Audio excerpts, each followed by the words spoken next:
a todos. Les quiero agradecer a los que en esta noche de primavera lluviosa se acercaron hasta el auditorio de la Sociedad Argentina de Cardiología a presenciar una nueva edición del Ateneo del Consejo de Medicina Vascular y a aquellos que a través de la web nos están acompañando. En esta nueva edición de los Ateneos del Consejo de Medicina Vascular, como es costumbre desde ya hace algunos meses, vamos a tener dos actividades. Un primer caso clínico a cargo del doctor Andrés Izaguirre, médico de planta del Hospital Español, médico cardiólogo, servicio de cardiología del Hospital Español, que nos va a hablar acerca de enfermedad arterial ectásica.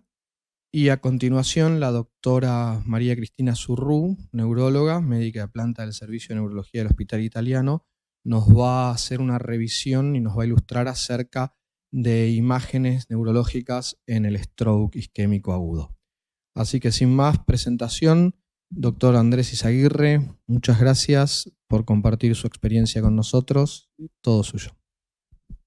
Muchas gracias, doctor Bluro. Quiero agradecer a la Sociedad de Cardiología por permitir la presentación de este caso, a las autoridades y colegas del Consejo de Medicina Vascular, a los colegas en la sala y los conectados vía web. La presentación es de la enfermedad arterial ectásica, una rara presentación.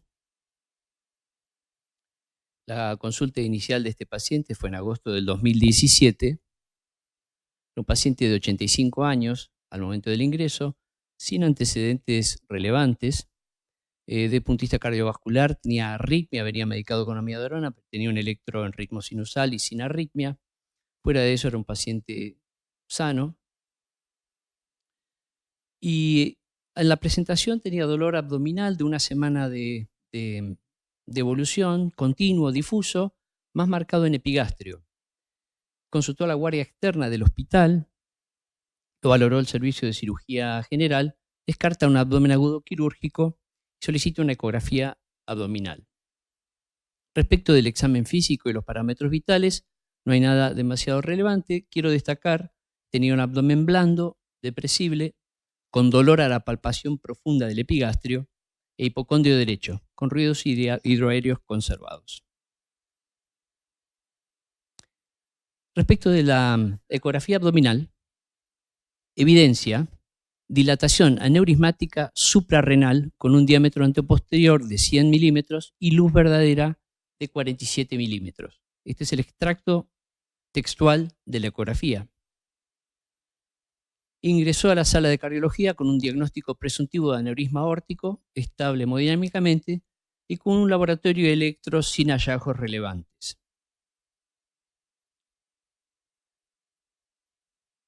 ¿Cuál sería la conducta ahora? Queda abierta la pregunta por si alguien quiere decir qué haría como próximo paso. Y si no, continuamos.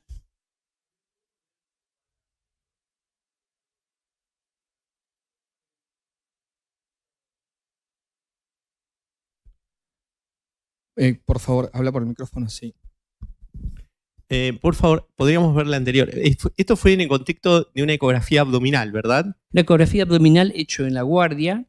Ahí está. Normalmente lo hacen médicos residentes, tienen guardia permanente de ecografía, son médicos residentes y este fue el extracto de del informe. Ya. Sí, literal. Y es importante lo literal porque después ingresó a la sala de cardiología con un diagnóstico presuntivo de aneurisma aórtico, Ahí está. estable, sintomático, estable hemodinámicamente. Ahí está. La pregunta apuntaba porque, digamos, me llamó la atención el tamaño, digamos, el tamaño descrito en el diámetro anteroposterior, preguntándome si realmente ese tamaño había sido bien tomado o a veces existe también la confusión de poner el longitudinal y eso es una gran discusión hoy en día y se pone el longitudinal como antero. Bueno, en fin, ya veremos seguramente imágenes. Quiero volver a mencionar que lo que la ecografía decía era dilatación aneurismática suprarrenal con diámetro anteposterior de 100 milímetros y luz verdadera de 47. Falta algo ahí que se asumió en el ingreso. Perdón. Que fue un aneurisma de aorta, Creo que la doctora quería hacer una consulta. No, yo le pediría como siguiente estudio una angiotac. Perdón. Estaban de acuerdo con la doctora y se realizó una angiotomografía de tórax, abdomen y pelvis. Y esta fue la angiotac de ingreso. Vean la aorta. La aorta no se encuentra dilatada, se encuentra detrás de esta gran masa. Lo vemos de nuevo. Aorta, hay una serie de detalles para ver aquí, pero bueno, fundamentalmente, en función del tiempo, veremos que se ve la aorta, la arteria mesentérica superior y por delante esa masa. Aquí vemos el estudio contrastado. Claramente contraste ingresa en esa masa, pero está por delante de la aorta, de la arteria mesentérica superior, en la línea media. Andrés, una pregunta. En el eco, ¿era una ecografía o era un ecodoppler? No, era una ecografía. Una Ecografía de ecografía. guardia. No sabemos si eso tenía flujo.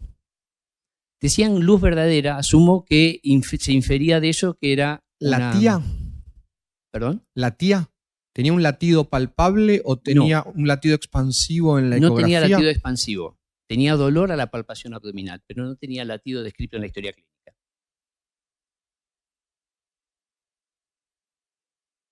Esto es una imagen sagital, simplemente para mostrarles la aorta. La aorta aparece detrás de esta imagen. Como todo uno, si puede ver con más detenimiento la imagen, aparecen más detalles. Y esto es una vista coronal, donde aparece inmediatamente, ni bien empiezan los cortes, claramente muestra de que esto no es una masa retroperitoneal. Esta es la imagen de tomografía con los diámetros de esta masa. Perdón.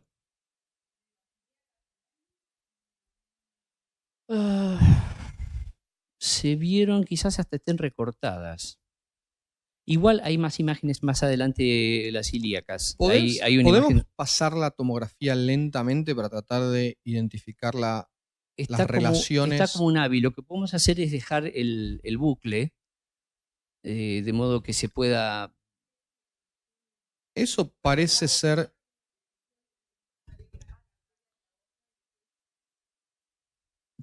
Se ve el tronco celíaco.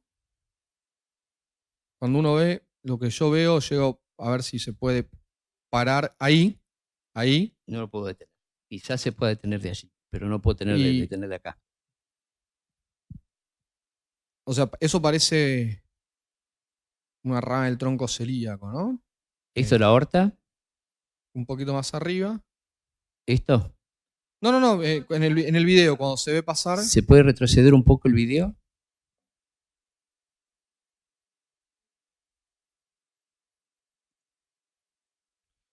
Yo lo que diría en base a esa imagen, creo que como lo pienso es, el gran diagnóstico diferencial es, esta imagen, esta masa, ¿es una masa vascular o no es una masa vascular? Yo creo que hay una que creo que claramente tiene contraste, Exacto, se llena, tiene contraste, y es evidente y que es una vascular. masa vascular, ¿no? Sí, Me aparte parece que esa es la gran disquisición a hacer, en primer lugar. ingresó con ese diagnóstico igual. Era una masa vascular, dilatación aneurismática. Lo que no decía la ecografía era de qué vaso, y se asumió que era otro vaso que vemos aquí, la aorta está de calibre normal. ¿Seguimos? Bueno, esto ya lo habíamos visto. Esta es la imagen coronal. Hemos llegado entonces a que el diagnóstico fue un aneurisma de la arteria hepática común con trombosis parcial de su luz y el diámetro aproximado, como ya habíamos visto, alrededor de los 11 centímetros, 11-12 centímetros. El tratamiento del ingreso fue inespecífico. El siguiente paso fue solicitar un ecodoppler portal, en realidad de hilio hepático, lo que se quería ver fundamentalmente, para valorar el compromiso de los vasos, tanto porta como arteria hepática, la valoración por el servicio de cirugía cardiovascular y hemodinamia. Es el ecodoppler unos días más tarde se ve una enorme masa. El siguiente Doppler es un poquito mejor definido, menos pixelado que este, pero es una enorme masa con una luz, o sea, una ecogenicidad presumiblemente líquida y más densa. Podría ser compatible con trombo. Aquí en esta imagen vemos la aorta, vemos la masa y aquí se infieren dos troncos. Esta imagen se ve la arteria mesentérica superior, apenas se infiere la aorta y la gran masa nuevamente. Esta imagen muestra la arteria mesentérica superior, separada de la masa. Y finalmente aquí lo que quiero señalar es la presencia de dos troncos.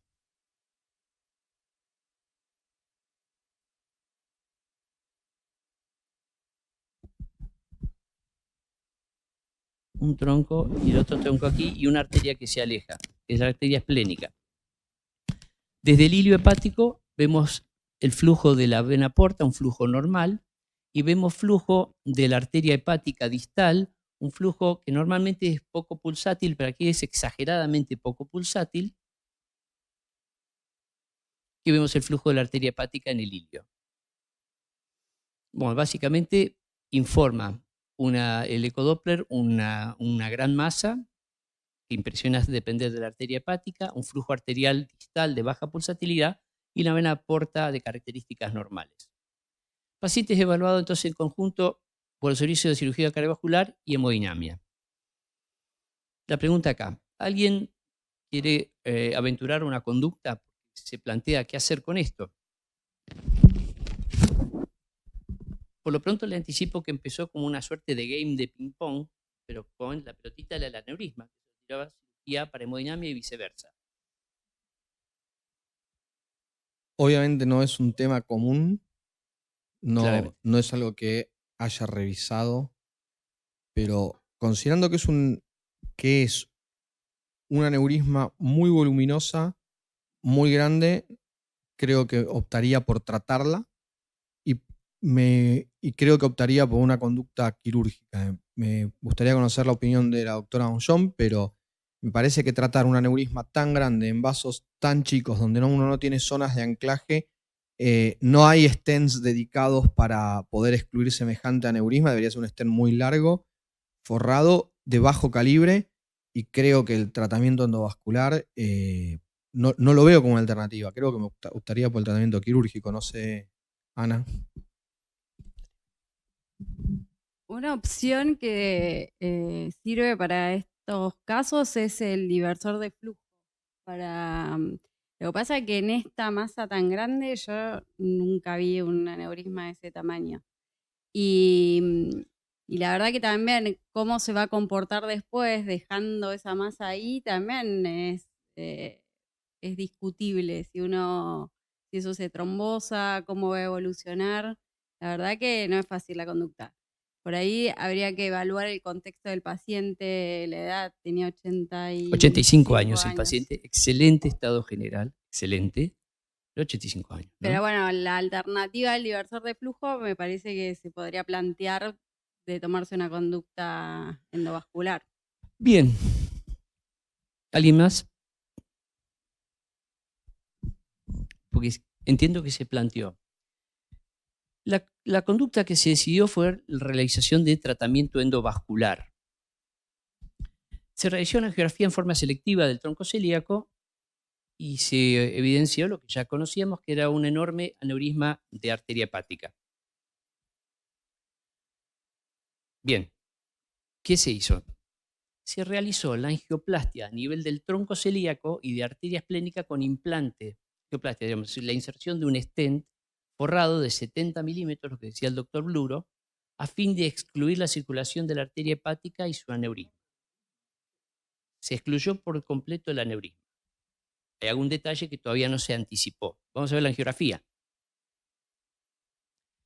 En esta primera imagen es la inyección selectiva del tronco celíaco, donde se ve a la derecha. Perdón, Andrés, que te interrumpa, para no adelantarme, pero el diámetro, los dos diámetros del aneurisma informados eran mayores de 70 milímetros. Sí, claramente, o sea, y eso era con cualquier método. que se Entonces, viera. ¿cómo un stent de 70 milímetros lo puede No. excluir? Tengo un problema de la simetría. Se colocó un stent de 70 milímetros en el tronco celíaco, un stent forrado hacia la arteria esplénica, de Ok. modo que se excluyera Ok. la arteria hepática. Entonces, aquí vemos en esta primera inyección selectiva del tronco celíaco, la arteria esplénica y la gran masa aneurismática. La siguiente es una inyección selectiva de la arteria mesentérica superior. A ver, no sé si se alcanza a divisar. Esto era muy importante para ver la circulación colateral. Después hablaremos un poquito, si da el tiempo, de la circulación colateral, de cómo es la anatomía de la circulación hepática y algo de su fisiología. Pero aquí se ven ramas que llenan distalmente algo del aneurisma y se ven ramas hacia el hígado. Es decir, que da circulación hepática a través de la mesentérica superior. Finalmente, esta es una vez colocado el stent, donde se ve reflujo hacia la aorta, pero parece estar excluido el aneurisma. El paciente evolucionó hemodinámicamente estable, sin complicaciones, recibió la alta hospitalaria. Fin.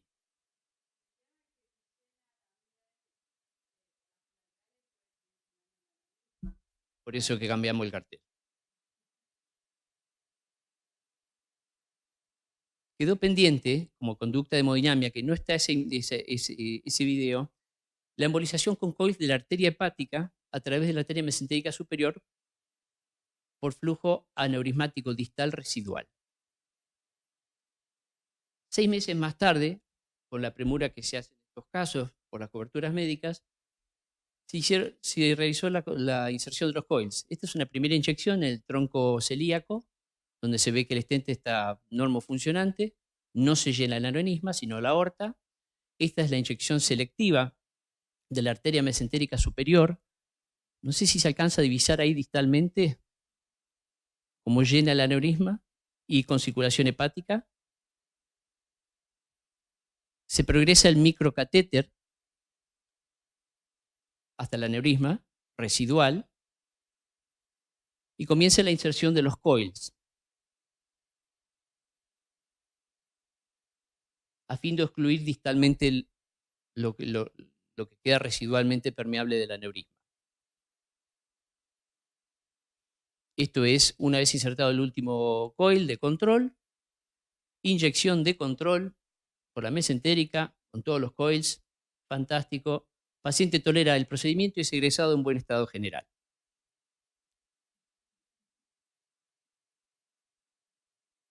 Vamos para atrás.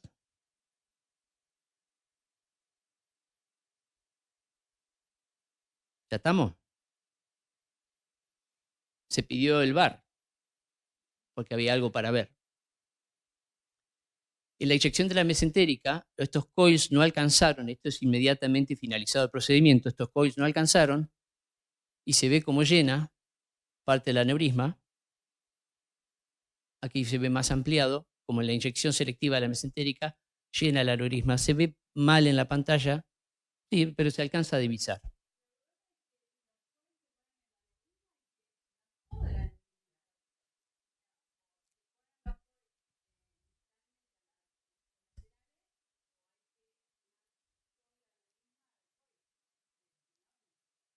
Exactamente, eso hace, a veces no es muy disponible todos esos coils y sobre todo desde el punto de vista de la cobertura.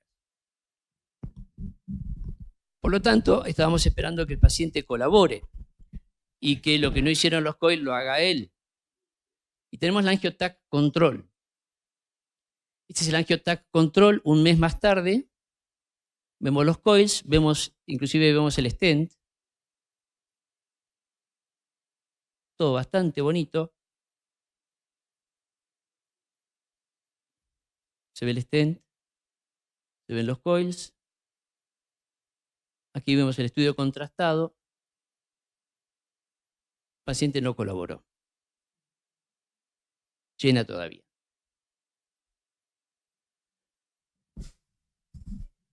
Andrés, una pregunta. Sí. ¿Por qué no se decidió hacer una cirugía? ¿Lo avanzamos o lo dejamos para la discusión? No, bueno, si viene después, pero... Bien, te lo puedo anticipar. Esto fue un poco la discusión entre hemodinamia y cirugía. El aneurisma era enorme, no lo querían operar, que le hagan tratamiento endovascular. Hicimos una pequeña revisión. Esta es la imagen, acá están las ilíacas, doctora, que te había pedido. Y la imagen de la angiotomografía. Y ahora recientemente, como parte del plan de control que anticipamos un poco por el Ateneo, un ecodoppler control, donde vemos una imagen mucho más linda, vemos el aneurisma, el tronco celíaco, la arteria mesentérica superior, el aneurisma excluido al menos al nivel medial. Vemos un flujo de la arteria mesentérica superior en ayunas, esto no es un flujo normal de una arteria mesentérica superior en ayunas, que de alta resistencia, y esto es un corte transversal donde vemos la aorta aquí, la mesentérica superior, y esta es la rama, probablemente rama pancreática inferior, que finalmente llega hasta el hilio hepático y le repermeabiliza la arteria distal, con flujo en el hilio, con flujo arterial. Y esto es el flujo al lado, tenemos el flujo de la vena porta. Y vemos aquí el aneurisma distal que se llena. Acá es en un plano transversal y vemos que este es el aneurisma residual que se llena. Si tenemos unos minutos para la discusión, doctor. Bien. Se abre la discusión porque esto es lo más reciente. La discusión hoy, 11/10, el último Doppler fue del día 3 de octubre. El paciente está en perfecto estado general, acaba de cumplir 86 años, en perfecto estado.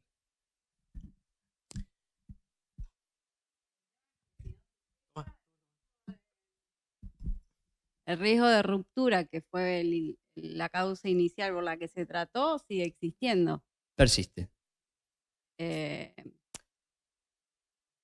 Él está asintomático, pero no le cambió el pronóstico, digamos, el riesgo de que se rompa. Y ese, por ahí es la discusión inicial, ese tamaño, si uno quiere sellar llenando el aneurisma, es muy difícil y muy caro, porque los coils salen y por muy lo visto caros, ineficaz. Y hasta que uno no cubre todo, no se va a trombosar. Otra es ponerle Onyx, que es líquido, que lo sella para colaborar con el sellado, pero también es... Y el problema de la mucho los embolia costos. distal y el infarto hepático. Sí, en general se puede poner bastante selectivo, no emboliza tanto. Y de hecho ahora hay una que es periférico, que es más concentrado y no emboliza. No, pero hay que hacerlo retrógrado, claro. En este caso hay que hacerlo retrógrado por la circulación colateral. Sí, que es por donde A mí se me ocurrieron algunos puntos de discusión. ¿Por qué no cirugía inicial? Que fue lo que dijo el doctor Bluro. ¿Cuáles son los riesgos de la exclusión hepática? Porque se tomó una decisión. No les cometí otro detalle. Un arco anastomotético muy importante es a través de la gastroduodenal. Y en este caso tenía histograma de la hepática. En este caso tenía una variante anatómica que la gastroduodenal no era rama de la hepática, sino que salía directamente de la aorta. La otra pregunta es si las ramas de la mesentérica superior residuales si son relevantes para la función hepática o solo complican el cuadro. Y si deben tratarse. Si se debe tratar el aneurisma permeable residual y cómo. ¿Cuál sería el seguimiento? Y si es indistinto la conducta considerando tratar un paciente añoso.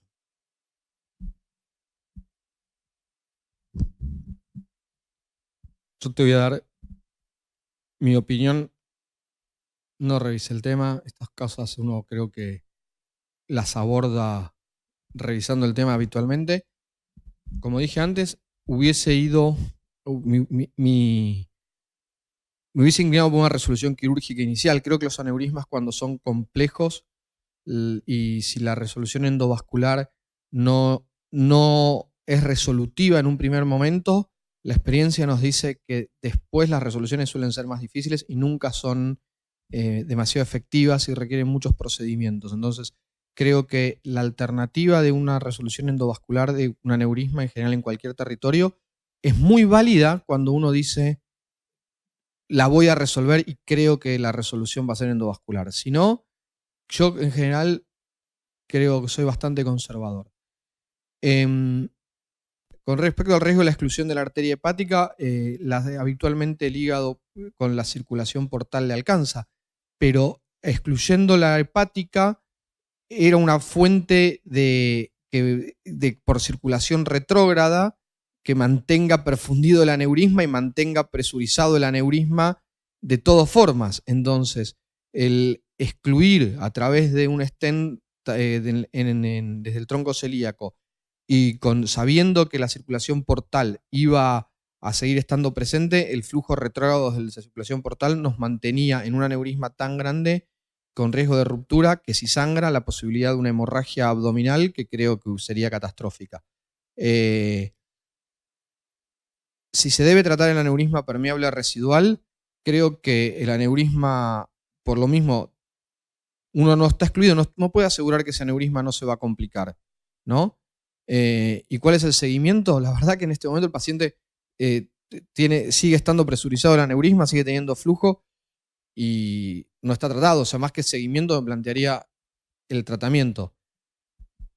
Yo creo que hubiese ido, si el paciente estaba en buen estado general, hubiese ido con una cirugía desde un primer momento y lo hubiese tratado de resolver en un acto.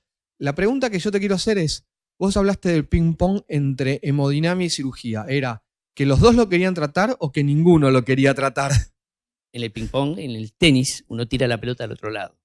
El aneurisma iba de un lado para otro, impulsado por hemodinamia, y luego fue un game nada más, porque obviamente eso no duró mucho tiempo. Entonces hemodinamia decidió hacerse cargo. Por ahí, en orden del tiempo, hay bastante más para decir. Yo quiero hacer en todo caso un resumen final. Tenía algunas diapositivas más para mostrar. Cirugía inicial, en realidad la tendencia es tratar todo endovascular, en general, como marco general. Obviamente no hay una casuística enorme. 3 centros importantes de Estados Unidos en 18 años juntaron 300 aneurismas viscerales, de los cuales 36 eran hepáticos en 18 años. Con lo cual no podemos decir que hay una experiencia inmensa en el año 98. Pero se tiende al tratamiento endovascular, completo, por supuesto. El pero está en las anatomías complicadas. En general, lo proximal, salvo el tronco celíaco, se tiende a hacer cirugía endovascular. Riesgo de la exclusión de la arteria hepática. Esto fue muy interesante revisar esto.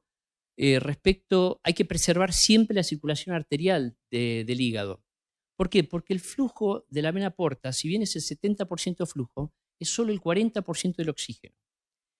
Y es el flujo de trabajo. El hígado trabaja con eso, pero su regulación metabólica se hace a través de la arteria hepática. Tan es así que el clampeo de la arteria de la vena porta prácticamente no cambia la sangre en el hígado. Con lo cual, dejar a la arteria porta como única fuente de circulación hepática realmente pone en serio riesgo de isquemia al hígado, y es por eso que se permite con una buena gastroduodenal permeable, saliendo la hepática común, si el aneurisma es proximal, se asume que se puede excluir sin más tratamiento, y son más o menos el 20-25% de las hepáticas comunes. La hepática propia, que es distal a la gastroduodenal, se lleva otro 20-30%, la arteria hepática derecha un 40% y la izquierda un 5%. Es muy importante cuando no hay circulación colateral que no se excluya por completo la circulación hepática. La opción es quirúrgica con bypass. Y en este caso se tomó la decisión de excluirlo porque había ramas de la arteria mesentérica superior, probablemente a través de la pancreático duodenal inferior, que anastomosa con ramas pancreático duodenales superiores, y estas sí venían de la arteria hepática, y eso fue lo que lo mantiene con flujo. Si se debe tratar el aneurisma permeable residual, asumimos que sí, estamos esperando que se tape solo, estamos esperando el milagro y no va a pasar, con lo cual lo más probable es que se le vuelvan a poner coils para tratar de terminar de cerrarlo. El seguimiento es preferentemente angiotensia y Doppler, eventualmente resonancia cuando hay problemas con el contraste, sobre todo en pacientes ancianos. Se hace seguimiento obviamente con hepatograma y ahí se habla de la glutatión S transferasa, que es muy sensible a daño hepático como marcador de seguimiento. y es indistinta la conducta conforme a la edad si el paciente está en buen estado general. Después teníamos algunas cosas de epidemiología, de las causas, algunos casos de la literatura muy similares a nuestro. Esto es un aneurisma combinado con un aneurisma de arteria esplénica, es un caso de Brasil. Hablábamos un poquito de los tratamientos y esto un poco de la fisiopatología y por qué se trata de una manera y de otra. El hepatograma de control del paciente, el más reciente, que es normal. Y esto es lo que acabamos de responder respecto de la discusión. Muchas gracias. Muchas gracias, doctor Izaguirre. La verdad que muy buen caso, muy interesante, muy buena revisión. Muchas gracias. Muchas gracias. Vamos a presentar a continuación a la doctora María Cristina Zurrú. La doctora Zurrú es médica de planta del Servicio de Neurología del Hospital Italiano y nos va a hablar acerca de imágenes neurológicas en el accidente cerebrovascular isquémico agudo. Doctora Zurrú, sí. Muchas gracias. No, gracias por la invitación. Señalo con este, ¿no? Sí. Bien. Bueno, un poco por qué hablar de imágenes en el ACV isquémico, y hoy por hoy el tratamiento que nosotros hacemos en el primer momento de un accidente cerebrovascular lo guía directamente lo que nosotros vamos a ver en las imágenes. Entonces, vamos a ver si ahí está. ¿De qué va a depender hoy por hoy la secuencia de imágenes que nosotros vamos a usar en un stroke agudo? Fundamentalmente de las características técnicas de los equipos que tenemos, ¿sí? Si nosotros tenemos buen equipo de angio-TC o de angioresonancia, si vamos a poder evaluar mismatch o volumen de infarto, y eso va a depender de nuestros equipos. De la complejidad del centro.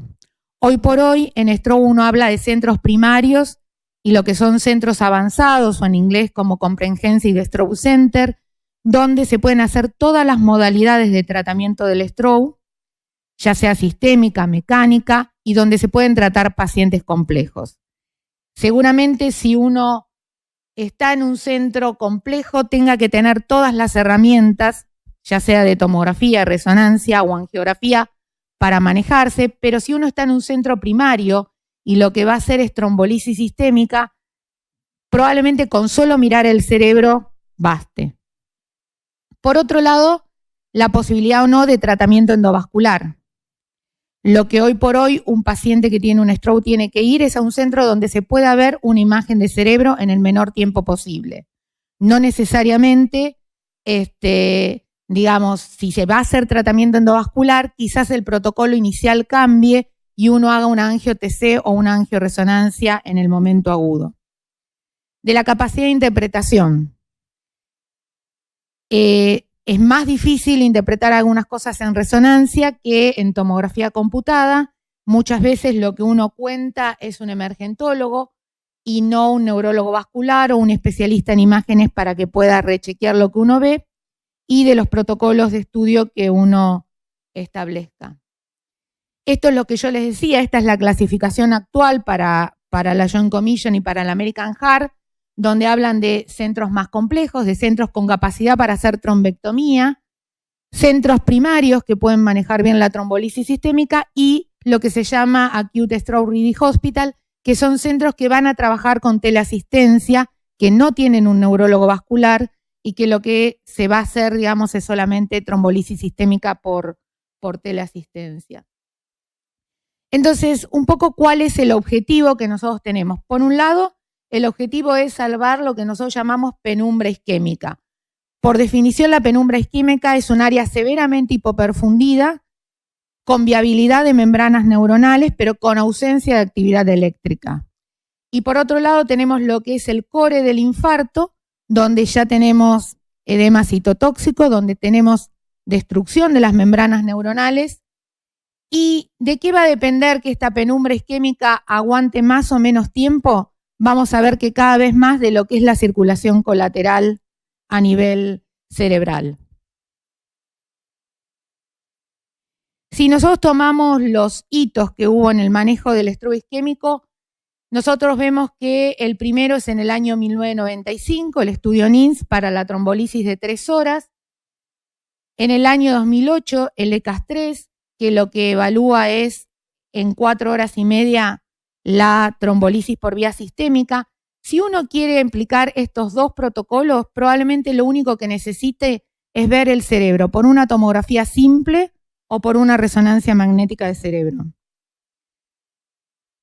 En el año 2014-2015 se publican 6 trabajos en el New England Journal of Medicine en un año y medio, que lo que establecen es la trombectomía con una ventana máxima de hasta 6 horas. En estos trabajos, en la gran mayoría se estudió el árbol arterial en agudo en el primer estudio. Muchos de los pacientes recibieron primero trombolisis sistémica y luego trombectomía mecánica porque tenían una obstrucción proximal. Y si uno ve para aplicar estos protocolos, lo que necesita es una tomografía simple, una angiotomografía para ver colaterales, que después vamos a ver bien cómo es que la vemos, una resonancia magnética con una secuencia de FLAIR para ver circulación colateral y la angiografía digital para la trombectomía mecánica. No mucho tiempo después aparecen 2 estudios. Primero, uno es el estudio Down, que extiende la ventana entre 6 a 24 horas para pacientes que tienen obstrucciones proximales del polígono de Willis. Y pocos meses después, el estudio Diffuse-3, que establece una ventana entre 6 y 16 horas. Hay una diferencia entre ambos. En el caso del estudio Down, lo que hace es un mismatch entre la clínica, o sea, la severidad del stroke, medida por una escala que es la escala de NIH, y el volumen de infarto medido ya sea en tomografía o en resonancia magnética. En este caso, en el Diffuse-3, lo que se toma es el mismatch, difusión-perfusión. Entonces, ya acá tenemos un protocolo mucho más complejo que incluye una tomografía simple de cerebro, una angio-TC para ver colaterales, la resonancia magnética, viendo también la circulación colateral a través del FLAIR, difusión-perfusión, si uno va a seguir el protocolo del Diffuse-3, o volumetría de infarto en el caso del Down. Entonces, ¿qué pregunta yo tengo que responder? Perdón, Cristina, te interrumpo. ¿Podemos volver a la diapositiva anterior? Si logro hacerlo, sí. ¿Cómo volvías para atrás? ¿Con el de abajo? Ahí está.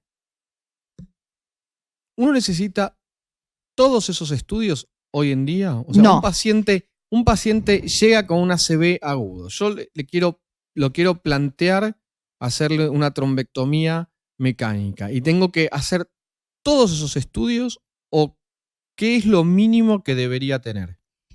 Lo mínimo que deberías tener si vas a ir para una ventana de 6 horas es una tomografía y una angiotomografía. O una resonancia y una angioresonancia. Si vos vas a ir a lo que se llaman ventanas extendidas, hoy vas a necesitar conocer un poco más.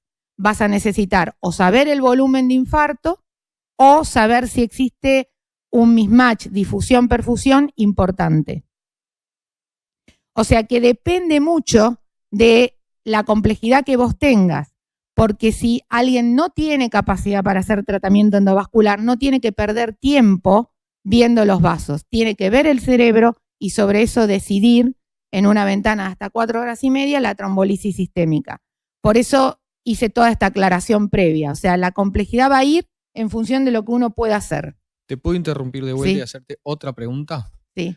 Entonces, uno podría decir, como si yo tengo un paciente que tiene un ACV que lo identifico a las 4 horas, ¿no? Y que en la casa, el familiar ve que tiene las 4 horas. O sea, que ese paciente está fuera de ventana de trombolisis sistémica. Exactamente. O sea, uno debería, como pensando en cómo organizar un sistema y cómo poder reaccionar ante una situación. O sea, si yo tengo que decir a dónde llevo ese paciente en agudo, un paciente que salió de la ventana de 4 horas y media debería ir a un centro complejo.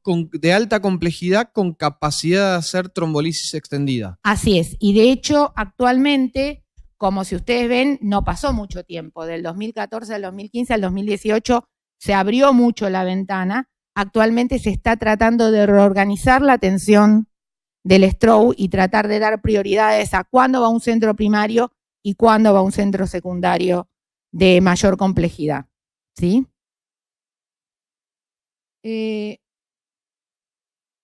muy importante lo que estás diciendo. Sí. Es fundamental. Yo creo que pero es un concepto por eso yo voy a ir fundamental. de lo simple a lo complejo, porque por ahí hay quienes no conocen esto que está pasando ahora.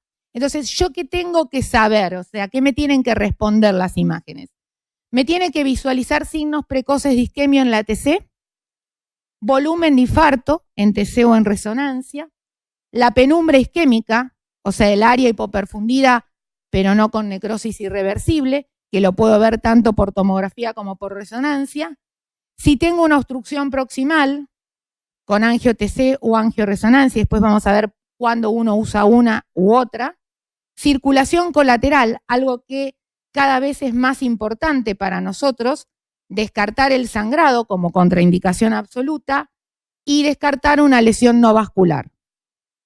Que después vamos a ver que hay cosas que se pueden confundir. Entonces vamos a ir de un camino simple a un camino un poquito más complejo. Vamos a empezar con lo más viejo que tenemos, que es la tomografía computada. Y en tomografía computada fundamentalmente uno tiene la tomografía simple, la angio-TC o la perfusión por TC. Entonces, de los signos precoces iniciales, lo que tenemos es el signo de la arteria cerebral media hiperdensa. Es un signo muy sensible, pero a veces poco específico. ¿Qué quiere decir? Si yo tengo calcificaciones en el primer segmento de la arteria cerebral media, puedo ver un signo de cerebral media hiperdensa y no necesariamente ser un trombo. O si tengo pacientes que tienen trastornos a nivel del hematocrito, también puedo tener un signo de arteria cerebral media hiperdensa. No obstante, si yo tengo un paciente que tiene una clínica congruente y yo veo en una tomografía simple la hiperintensidad de la arteria cerebral media, lo que debo pensar primero no es que es un falso positivo, sino tengo que pensar primero que se trate de un trombo, ¿sí? Esto puede hacer pensar en un paciente que tiene un infarto que posteriormente tenga que, más cerca, que posteriormente tenga que hacer una angiotomografía, aunque no la pueda hacer en el momento inicial. Y después tengo toda una serie de signos que van a tener que ver con la hipoperfusión y el edema citotóxico, que puede ser la hipodensidad de ganglios basales o del parénquima cerebral, el signo de ribete insular o el borramiento de surcos corticales. Esto es un claro signo de arteria cerebral media hiperdensa. Otras veces el trombo se fragmenta y puedo tener un signo del punto, o sea, un émbolo distal que vea en una tomografía simple, ¿sí? En este caso lo que veo es borramiento del área insular del lado derecho o un área hipodensa mucho más marcada, más fácil de ver, con borramiento de los surcos corticales. Estos son lo que se conocen como signos precoces. Pero a los fines prácticos uno tiene que sistematizar la lectura. Y para eso se usa algo que se llama score de Aspect, que son dos cortes, uno que pasa a nivel de los ganglios de la base y otro que pasa 5 milímetros por arriba a nivel de la corona radiata y que tiene distintas áreas, M1, M2, M3, los ganglios basales, y lo que uno hace, M4, M5, M6 en el corte superior, descontar un punto por cada una de las áreas hipodensas. Esto hace que si un paciente tiene menos de 7 del score de Aspect, esto quiere decir que tiene 3 áreas que están hipodensas, ese paciente tiene 1/3 del territorio de la arteria cerebral media con signos precoces de isquemia. ¿Para qué es importante esto? Al principio, esto era una contraindicación absoluta para hacer trombolisis. Hoy por hoy no es una contraindicación absoluta, pero habla de pacientes que tienen mayor riesgo de sangrado luego de la reperfusión. Entonces, a modo de ejemplo, este es un paciente que tiene 3 horas y media de evolución y que tiene un Aspect de 6. Estas son las áreas que yo les había marcado previamente y cada una de esas áreas hipodensas uno le descuenta un punto. Para ver esto mejor, lo que hay que hacer es ventanear la tomografía, que quiere decir saturar la escala de grises. A medida que uno hace eso, estos cambios precoces se ven más fácilmente. En este caso, tenemos un paciente que tiene también 3 horas y media, pero con mejor circulación colateral y tiene un aspect de 8, ¿sí? O un paciente que, digamos, con 3 horas de evolución, su circulación colateral no alcanzó para tener esta área de isquemia extensa en el territorio de la arteria cerebral media. ¿Cómo nosotros vemos los vasos? Fundamentalmente, nosotros no vamos a las reconstrucciones que son tridimensionales, rotacionales, hacemos cosas rápidas, porque tiempo para nosotros es cerebro a salvar, entonces lo que se hacen son lo que se llaman reconstrucciones MIP, que son fundamentalmente para ver los grandes vasos del polígono de Willis. Lo que yo necesito saber es la obstrucción que veo acá, pero no necesito ver una imagen con más detenimiento. Y en este caso veo que esto es secundario a una disección a nivel del cuello, ¿sí? Cuando uno hace protocolos con angiotomografía, lo lógico es barrer desde el callado aórtico, ¿sí? O sea, uno tiene el estudio desde el callado aórtico hacia la circulación intracerebral. Esto permite muchas veces evitarse problemas como pacientes que por ahí tienen una imagen de parénquima que no contraindica nada, que uno ve un trombo distal a nivel de la arteria cerebral media y tiene una disección del callado aórtico. A ese paciente darle un trombolítico no sería una buena idea, digamos. Entonces, el tema es, digamos, que si uno puede tener más datos, mejor. Y así como existe el aspect para lo que es la circulación anterior, mirando fundamentalmente la arteria cerebral media, también existe lo que se llama el PC aspect, que en este caso usa contraste para mejorar la visualización. En este caso el puntaje es 2 puntos para cuando la lesión está en protuberancia, en mesencéfalo, 1 punto para cada uno de los tálamos, para cada uno de los hemisferios cerebelosos y para cada uno de la corteza occipital. Lo que se hace es ver qué área de contraste queda hipoperfundida, ¿sí? Cuando se describe el aspect y el PC aspect, se describe también el CTA score, o sea, el score para ver circulación colateral. Esto es revisando en PubMed cómo son las publicaciones en estrobo agudo que toman como variable importante la circulación colateral. Si ustedes ven, la tasa de publicaciones era muy baja hasta el año 2008. A partir del año 2008 empieza a ascender rápidamente las publicaciones que evalúan la circulación colateral, hasta definir un grupo de pacientes que uno conoce de buen pronóstico, que significa aquellos pacientes que tienen un pequeño infarto instalado, que tienen una muy buena circulación colateral precoz, como aquellos pacientes mejores candidatos a la trombectomía mecánica. ¿Para qué sirve la circulación colateral? Fundamentalmente a nivel de la penumbra isquémica, o sea, del tejido a salvar, mantiene cierto grado de flujo, disminuye el crecimiento del infarto, disminuye la transformación hemorrágica, porque si algo de sangre llega, esa transformación hemorrágica va a ser menor y por ende aumenta la ventana terapéutica. Cuando se empezó a mirar esto, se pudieron hacer protocolos con mayor extensión de tiempo. Y a nivel del coágulo, lo que hace es favorece mejor la llegada del TPA, si es que uno hace un puente entre trombolíticos y trombectomía mecánica, favorece la recanalización y disminuye la reoclusión. Nosotros tenemos muchas variantes de circulación a nivel del cerebro, ¿sí? Digamos, el polígono que todos estudiaron en anatomía, con suerte y viento a favor, lo tiene el 20% de la población. Entonces, es importante el conocimiento de variantes anatómicas, porque es lo que puede hacer que a un paciente le vaya mucho mejor o mucho peor, digamos.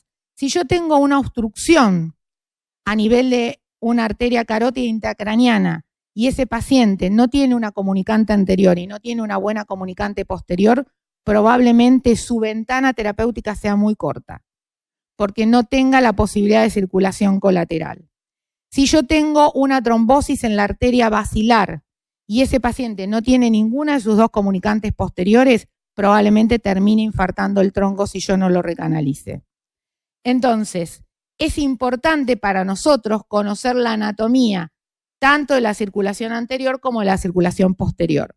Existen diversas redes anastomóticas a nivel del cerebro. Las más efectivas son las dadas por las arterias comunicantes, la anterior y las dos posteriores. Después empieza a aparecer circulación colateral, ¿por dónde? Por la red pial, como después lo vamos a ver más adelante, y las más inefectivas son las que se dan invirtiendo el flujo de la arteria oftálmica para ir a salvar el sifón carotidio o la presencia de colaterales a nivel de la carótida externa. Entonces, estos son distintos scores que se han usado para ver el CTA score, el Lequim en el 2004, el de Rosenthal en el 2008, pero fundamentalmente, digamos, también existen para el circuito posterior, en este caso le llaman Batman al score, toma, digamos, un punto por la presencia de las comunicantes posteriores, le da 2 puntos porque son las arterias que más van a salvar el circuito posterior, 1 punto para cada una de las cerebrales posteriores, cada uno de los tercios de la arteria basilar y 1 punto para la arteria vertebral. Lo que nosotros podemos ver acá, que aquellos pacientes que tienen un score favorable de Batman van a tener una mejor evolución clínica medida por discapacidad en el score de ranking modificado. Entonces, a modo de ejemplo, ¿cómo uno evalúa esto? Tiene que hacer una angio-TC y tiene que hacer lo que se llama secuencia de fases.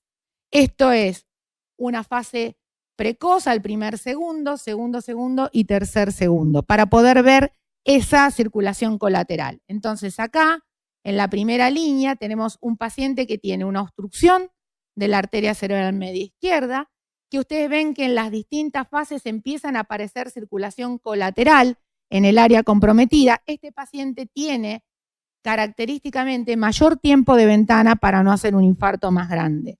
Acá vemos una circulación intermedia donde ven que la aparición de circulación colateral es menor y este paciente probablemente casi no tenga tiempo. Fíjense que en todas las secuencias recién al final empiezan a aparecer algunos vasos en la región insular. Si nosotros vemos esta imagen, ¿cómo dirían ustedes que es la circulación colateral de este paciente? Es buena. Digamos, uno ve que en las distintas fases empiezan a aparecer una gran vasculatura que nos hace pensar que va a tolerar la isquemia, mientras que en este otro caso no, ¿sí? Digamos, prácticamente no vemos vasos de circulación colateral en el territorio comprometido, ¿sí? ¿Y por qué esto es importante? Porque aquellos pacientes que tienen peor circulación colateral van a tener mayor puntaje de NIH, o sea, mayor déficit neurológico y mayor volumen de infarto final medido en una secuencia de difusión. Obviamente, si uno tiene un stroke, tener un score 0,1 con poca colateralidad habla de mal pronóstico para una trombectomía mecánica, mientras que si uno tiene un 2, 3 o 4, probablemente la evolución sea mejor. Y acá, a modo de ejemplo, yo tengo 2 pacientes que se reperfunden al mismo horario, digamos, 240 minutos y 360. Uno tiene buena circulación colateral y otro mala circulación colateral. Y a igual tiempo, la mala circulación colateral se asoció a un peor pronóstico. ¿Cómo uno mide la perfusión por TC? Para eso es importante conocer algunos términos. Uno es el tiempo hasta el pico, ¿sí? Que es el tiempo en el que se consigue la concentración máxima de contraste en la zona de interés a evaluar, ¿sí? Otro que es sumamente importante es el tiempo de tránsito medio, ¿sí?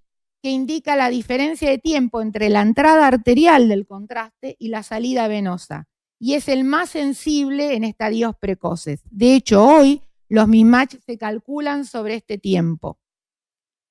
Otro es el flujo sanguíneo cerebral, que es el volumen de flujo sanguíneo por unidad de tiempo, lo normal es de 50 a 60 mililitros minuto por 100 gramos de tejido, y el volumen sanguíneo cerebral, otro parámetro importante a tener en cuenta, que indica el volumen de sangre por unidad de masa cerebral. Lo normal es de 4 a 6 mililitros por 100 gramos.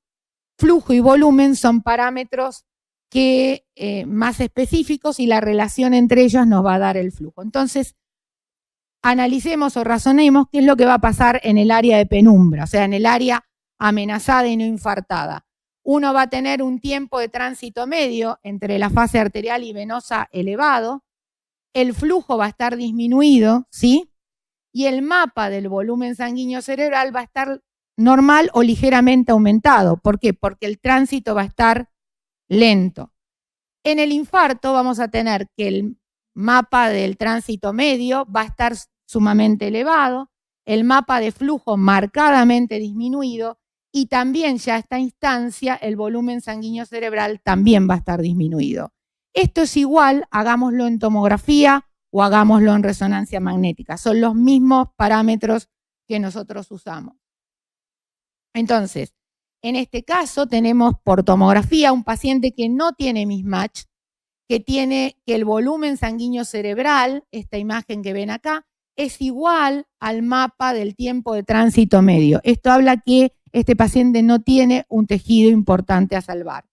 Mientras que en este otro caso, digamos, nosotros vemos un paciente que sí tiene un mismatch importante, donde el volumen sanguíneo cerebral me muestra esta área comprometida, pero el área hipoperfundida es muchísimo mayor. Un tema que nosotros tenemos en cerebro y que complica bastante es el sangrado, ¿sí? Cuando uno hace cualquier terapia de reperfusión. Una pregunta con lo que estabas mostrando recién. Estas imágenes son imágenes que el tomógrafo te las da así, no necesitan... Postprocesado. ¿Y cuánto es el tiempo de postprocesado de todo esto? Para la tomografía simple y lo que es la angio-TC con MIP, menos de 1 minuto. Para lo que son los parámetros de perfusión, puede ir entre 5 a 15 minutos que uno tiene que trabajar en el postprocesado de las imágenes, para tener imágenes de buena calidad. Vos en la práctica tu cotidiana, en tu práctica médica, para tomar una decisión, ¿esperás a tener el resultado de estas imágenes? En la práctica nuestra lo que hacemos es lo siguiente. Para decidir trombectomía mecánica dentro de las 6 horas, usamos parénquima cerebral y angio-TC. Si vamos a ir a una ventana extendida, preferimos usar antes de la tomografía la resonancia magnética. Y lo que hacemos es volumetría de infarto, que después la voy a mostrar, y, digamos, compensación con clínica. Solamente a aquellos pacientes que no pueden ir a resonancia magnética se les hace perfusión por TC. ¿Por qué? Porque tengan un marcapaso, porque tengan una válvula no resonable o alguna contraindicación para usar la resonancia magnética, ¿sí? En relación al sangrado, lo que nosotros tenemos son 2 cosas, lo que se llaman infarto hemorrágico o transformación hemorrágica, donde lo que puede pasar es lo que ven acá, que es apenas un pequeño petequiado. Esto no necesariamente significa que las cosas vayan mal, ¿sí? A veces este pequeño petequiado puede tener que ver con reperfusión. O lo que es un tipo 2 de infarto hemorrágico, donde ven en esta zona, que suele ser una zona de alto índice de transformación hemorrágica, que es los ganglios basales, donde nosotros vemos una confluencia mucho mayor. Estos pacientes no necesariamente tienen un empeoramiento clínico, razón por la cual antes de iniciar aspirina o heparinoprofilaxis o cualquier tipo de anticoagulación, nosotros tenemos que tener a las 24 horas de cualquier reperfusión una tomografía, ¿sí? Esto ya sí es más complicado, son hemorragias parenquimatosas, donde en este caso vemos que no excede el 30% del área de infarto, pero sí tiene un efecto de masa importante con colapso del ventrículo o una transformación muchísimo más extensa con colapso también a nivel del ventrículo lateral. ¿Qué nos puede dar hoy la resonancia de cerebro? Fundamentalmente, ¿qué tenemos que tener? Si uno pone cabeza a cabeza, resonancia y tomografía, los dos dan la misma información, ¿sí? El tema es que la resonancia requiere de muchas secuencias para ser vista, ¿sí? Y para entenderla adecuadamente. Uno es ver el cerebro, difusión, perfusión, ver el FLAIR, que nos va a indicar el tiempo de evolución del infarto, ver el volumen del infarto, ver lo que se conoce como gradiente de eco, susceptibilidad magnética para ver sangre previa en resonancia y lo que es la angioresonancia de cerebro. En la resonancia lo que uno tiene es que la imagen cambia en el tiempo. Si yo estoy en un estadio muy agudo, lo que voy a ver es un área hiperintensa en difusión e hipointensa en el ADC. Esto me habla de que este infarto tiene muy poco tiempo de instalación. A medida que pasan las horas, entre 6 y 24 horas, voy a seguir teniendo estos cambios, pero ya voy a ver el infarto a nivel de la secuencia del FLAIR. ¿Por qué es esto importante? Porque algunos estudios evaluaron en pacientes que no se puede determinar el tiempo de inicio de los síntomas, ver el mismatch entre lo que es el FLAIR y la secuencia de difusión. A medida que yo me alejo en el tiempo y ya no estoy en la fase aguda, estos cambios en la difusión y en el ADC van a desaparecer. Y el infarto se va a ver muchísimo mejor en la secuencia de T2 y variable en la secuencia FLAIR. Esto es un poco lo que yo les decía, esto es una fase muy aguda. Fíjense que en el T2 uno no ve nada, el infarto se ve muy bien en la difusión y tiene esto que se ve hiperintenso en difusión, se ve claramente la caída en el ADC, ¿sí? En este caso, combinamos ya más secuencias. Acá vemos la difusión, el ADC y una hipoperfusión marcada en el tiempo de tránsito medio. El concepto de penumbra va de la mano del concepto de autorregulación, ¿sí? En áreas hipoperfundidas hay aumento del tránsito medio debido al aporte de circulación colateral. La autorregulación tiende a preservar el flujo sanguíneo por vasodilatación y esto es lo que hace que aumente transitoriamente el volumen sanguíneo cerebral. Y como ustedes ven, son los mismos cambios que veíamos en la tomografía. Esto está hecho en una función didáctica. Fíjense, un infarto pequeño y una gran área hipoperfundida, y esto sería nuestra zona de mismatch o zona de tejido a salvar. Viéndolo ya más realmente en un paciente, fíjense estos cambios pequeños en difusión, una gran área hipoperfundida, secundaria a una ausencia de la carótida interna intracraniana y del primer segmento de la cerebral media, y este es el mismatch que este paciente tiene, mucho más de un 20%, entonces tiene sentido intentar una recanalización. Y esto es lo que yo les decía, fíjense en este caso yo tengo cambios en difusión y no lo tengo en el FLAIR, esto se habla un mismatch difusión FLAIR positivo, y en este caso yo lo tengo negativo, ya que el mismo cambio que tengo en la difusión lo tengo en la secuencia FLAIR. ¿Cómo yo mido la circulación colateral en la resonancia? Es un poco más compleja porque no existe un CTA para resonancia magnética, pero sí existe ver la aparición de colaterales a nivel del FLAIR. Cuanto más precoz sea, o más proximal, mejor dicho, no precoz, cuanto más proximal sea la obstrucción, más prominente va a tender a ser esa circulación colateral.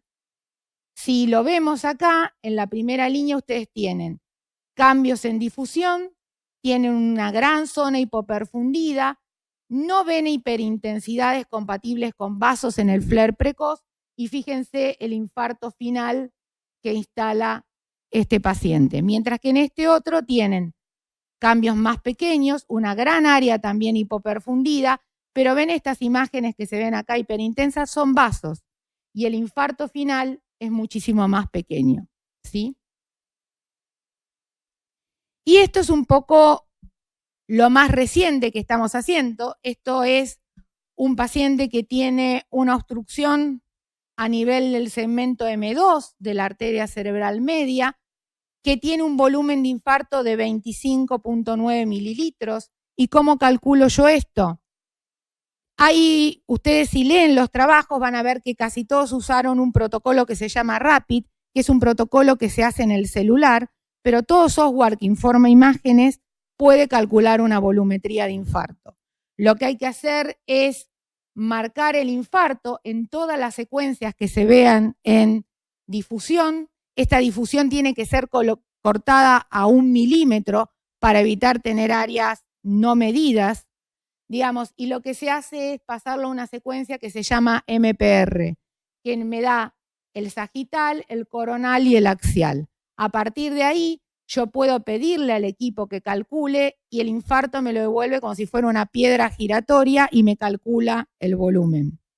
En este caso es un infarto pequeño y el volumen final era un volumen pequeño. En este otro caso que vamos a ver, ya es un paciente que lo que tiene es una obstrucción a nivel de la arteria carótida y de M1, tiene toda esta área hipoperfundida, tiene un infarto muchísimo más extenso, tanto en la difusión y el volumen de infarto es compatible con 206 mililitros, ¿sí? ¿Por qué es importante? Porque en el caso del estudio Down se reperfundieron infartos de hasta 51 mililitros y en el Diffuse de hasta 71 mililitros. Entonces, si nosotros sabemos que un paciente tiene una clínica severa, tiene más de 10 de NIH y tiene un volumen de infarto, como lo que veíamos previamente de 25 mililitros y una obstrucción, yo a este paciente lo tengo que reperfundir. Mientras que a este otro paciente no, porque lo que voy a tener es una catástrofe después de la reperfusión. ¿Y por qué la resonancia a nosotros nos gusta, pero puede ser peligrosa? Uno puede decir que todo lo que brilla en difusión es un infarto, no. Fíjense todas las cosas que pueden dar una imagen positiva en difusión y no son un infarto, ¿sí? Entonces, por ejemplo, en este caso es una degeneración del cuerpo calloso y yo veo una imagen hiperintensa en la secuencia de difusión. Esto es un absceso cerebral, ¿sí? Alguien no entrenado puede confundir esto con una lesión isquémica y generar un lindo lío. Y esto es un hematoma intracerebral, donde fíjense que se comporta exactamente igual que la isquemia. Brilla en difusión y cae en el ADC-MAP. ¿Qué es lo que a mí me hace decir esto no es una isquemia? Que no sigue ningún territorio vascular. El otro cuco con la resonancia magnética es si yo veo bien la sangre. Existen diversas secuencias que son el gradiente de eco y la susceptibilidad magnética. Esto es un gradiente de eco y esto es una susceptibilidad magnética del mismo paciente. Fíjense que todas estas áreas oscuras que ustedes ven acá son compatibles con microhemorragias y fíjense que cuando lo ponemos en un 3 Tesla, la cantidad de microhemorragias es muchísimo mayor, ¿sí? Estas microhemorragias que ustedes ven acá abajo son muy típicas de daño microangiopático asociado a la hipertensión arterial. O sea que si yo lo tengo a nivel profundo y de la cápsula interna, probablemente esto hable de microangiopatía asociada a hipertensión arterial, pero si yo lo tengo a nivel cortical, como en este caso, acá arriba y en este esquema de acá abajo, yo tenga angiopatía amiloide. Y probablemente este paciente pueda sangrar más si le coloco un trombolítico. El sangrado, al igual que la isquemia, cambia de acuerdo al tiempo evolutivo. En resonancia magnética, si yo tengo que descartar sangre en un estadio hiperagudo, no tengo que ir a fijarme ni en la susceptibilidad magnética, ni en el gradiente de eco. Me tengo que ir a fijar en la sustancia, en la secuencia FLAIR, donde voy a ver que esto se va a ver hiperintenso. De hecho, puedo ver sangre en esta secuencia con algo de acompañamiento, quizás en el T1, y no ver ningún cambio en el gradiente de eco o en la susceptibilidad magnética. Esto es lo que hace que muchos teman el uso de la resonancia en la fase aguda. ¿Qué me va a dar la angiografía digital si yo ya voy a una trombectomía mecánica? Fundamentalmente, acá en esta diapositiva, lo que ustedes ven son distintos niveles de obstrucción y grado de severidad clínica. Obviamente, el que se lleva las palmas es la arteria basilar, con una medias entre 25 y 30 puntos de score de NIH. Fíjense que si yo tengo una obstrucción en la carótida interna intracraniana, voy a estar entre 15 y 20, lo mismo si voy a estar en un segmento M1. ¿Esto para qué nos sirve? Cuando nosotros sospechamos una obstrucción proximal en pacientes que tienen más de 10 puntos de escala de NIH. Cuando no hay obstrucción, fíjense que los valores son por debajo de los 10 puntos. Y esto es lo que yo les decía de la red pial. Esto es una angiografía donde yo tomé 3 fotos. Tiene una obstrucción en el primer segmento de la arteria cerebral media. Acá veo toda una zona hipoperfundida, pero a medida que va pasando contraste empieza a aparecer algo de circulación colateral por acá arriba y fíjense cómo empieza a aparecer una circulación colateral más tardía. Así como en cardiología se usa el TIMI, nosotros usamos el TISI, ¿sí? Durante un tiempo usábamos el TIMI y no funcionaba del todo bien. Y este es un score que se usa para cerebro, donde hablar de un TISI 0 es que el paciente no logró ninguna reperfusión distal al punto de obstrucción. TISI 1, hay un paso mínimo de contraste más allá del punto de obstrucción sin rellenar ramas distales. Un 2A es un relleno de contraste menor de 2/3 del territorio vascular comprometido. Lo que hoy se intenta es lograr un 2B o 3. El 2B es una reperfusión de todo el territorio vascular, pero con una velocidad más enlentecida comparado al lado sano. Y el 3 es una reperfusión normal. No es tema de este Ateneo, pero hoy por hoy la recanalización se hace con este tipo de dispositivos que se conocen como stent retriever, ¿sí?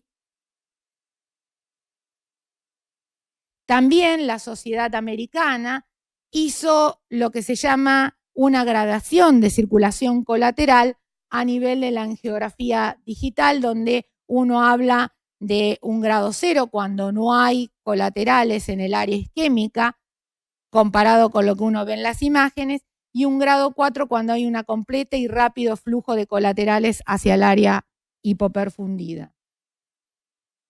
Esto es a modo de ejemplo. Fíjense una obstrucción a nivel de la carótida intracraniana, empieza la reperfusión en forma progresiva y fíjense cómo este paciente tiene todo el parenquimograma y tiene toda una redistribución adecuada de su circulación compatible con un TIC3, ¿sí? Bueno, y esto es un curso donde se tocan mucho de estos temas de manejo de estrobo agudo en forma virtual. Gracias.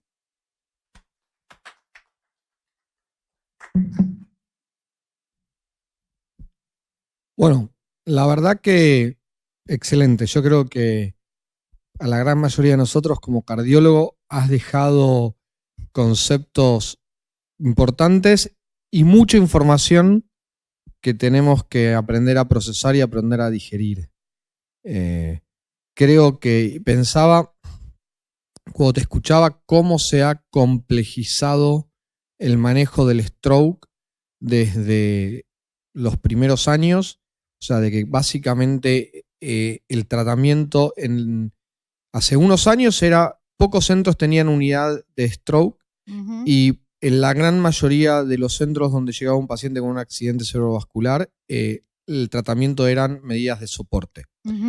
Creo que lo que vos nos mostraste hoy es una revolución desde las imágenes, una revolución desde la terapéutica y un concepto muy importante que es de la extensión de los tiempos en las ventanas terapéuticas cuando uno tiene tecnología y la usa bien, ¿no? Y entonces, ¿cómo pensar la derivación y el manejo de los pacientes? Creo que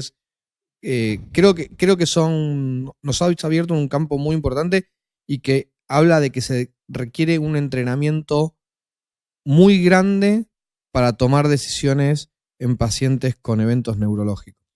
El tema es que, si bien es cierto, toda esta información que tenemos desde las imágenes hace que a pacientes que antes no le podíamos ofrecer nada, hoy podemos ofrecerle algún tipo de tratamiento, el camino al cual se va es que el procesamiento de todas estas imágenes, desde que el paciente entra al hospital hasta que uno toma la decisión de cuál va a ser su secuencia de tratamiento, se va a tender a cortar a menos de 30 minutos.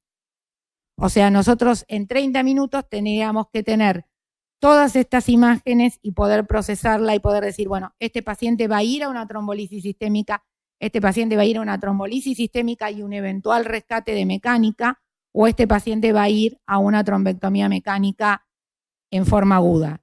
Estos protocolos, en el caso de tomografía, dura 2 minutos, o sea, el paciente sale del tomógrafo y se empiezan a hacer las reconstrucciones y a los pocos minutos nosotros vemos el polígono, y en resonancia magnética no exceden los 15 minutos. Ese es el tiempo en que uno maneja y procesa las imágenes, ¿no? Hay más de 20 personas que nos están escuchando por vía de la web, lo cual es un número muy importante para los ateneos de los consejos. Creo que en general los que nos escuchan de vía web, muchos son del interior y que no tienen acceso a toda esta... No sé si la tecnología o la toma de decisiones o a las dos cosas juntas, ¿no? Porque es tener la tecnología y tener el know-how para eso. En ese sentido, creo que es muy interesante lo que vos mostraste al final, la posibilidad de formarse en forma virtual a través de un curso.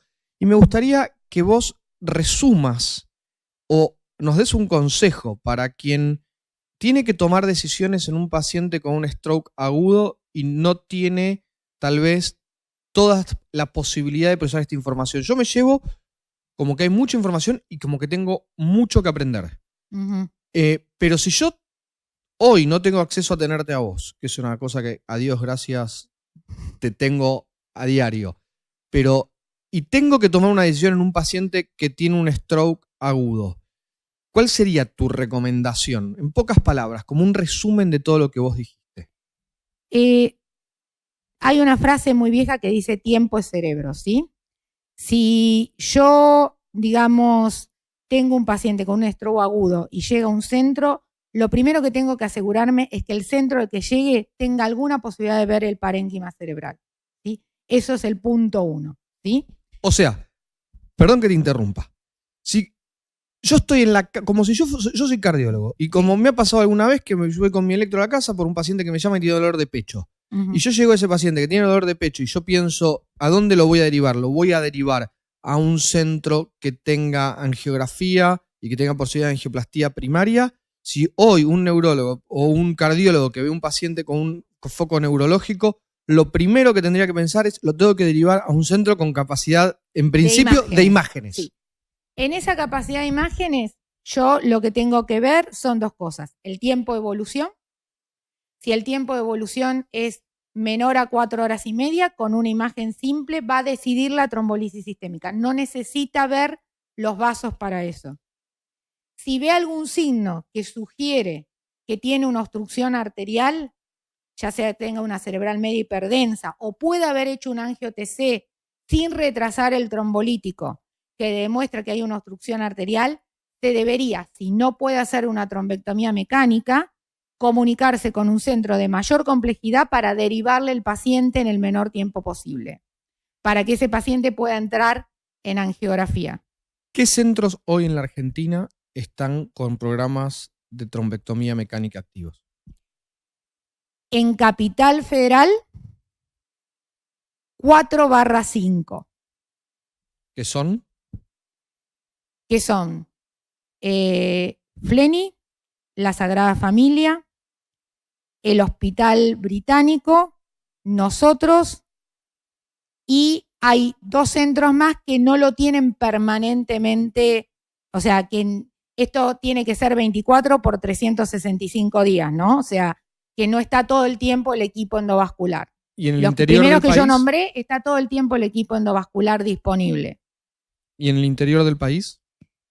En el interior del país hay un muy buen trabajo que se está haciendo en Tucumán, que se centralizó en el Hospital Padilla. Hay un buen trabajo que se está haciendo en Corrientes, que se centralizó entre el Instituto Cardiovascular de Corrientes y el Hospital de Clínicas de Corrientes, como 2 centros que están muy cerca y trabajan en tándem. Hay alguna experiencia en Río Negro al respecto y alguna cosa en Mendoza, y el resto no hay información disponible de que puedan hacer esto en un corto periodo de tiempo. Bueno, la verdad que yo te agradezco mucho. No, por favor. En serio, no puedo, yo te tengo que decir gracias. Creo que hace mucho tiempo me pasaba de no sentir que se me abría un panorama tan grande y que me daban tantas ganas de aprender cosas. No sé si alguien en el auditorio tiene alguna pregunta presencial o alguien en el auditorio en forma virtual. Me dicen que no. Solamente quiero decirles, por la riqueza que por lo menos para mí tuvo tu presentación, Cristina, y los que quieran volver a escucharla para poder procesar, digerir y metabolizar todo esto, todos los ateneos de la Sociedad Argentina de Cardiología están subidos en el canal de YouTube de la sociedad, y a partir de ahí podemos volver a escucharte. Yo te aseguro que lo voy a volver a hacer. Muchas gracias, buenas noches.